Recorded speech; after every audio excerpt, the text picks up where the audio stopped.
নমস্কাৰ। কনকলতা বৰুৱা, মুকুন্দ কাকতি আদিৰ দৰে অগণন বীৰ বীৰাংগনাৰ ত্যাগৰ ফলত আজি আমি স্বাধীন।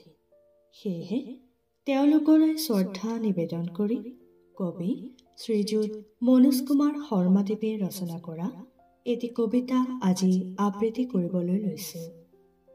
কবিতাৰ শিৰোনাম কনকলতা। কনকলতা এটি মিঠা শব্দ, এটি শোকৰ শব্দ। গহপুৰ থানাত স্বাধীনতাক বিচাৰি প্ৰাণ দিছিলা তুমি।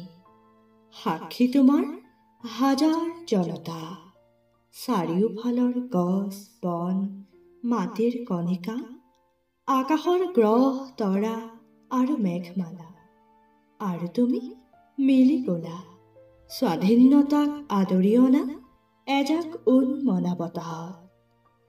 কনকলতা, জানানে তুমি কিমান ভাগ্যৱতী?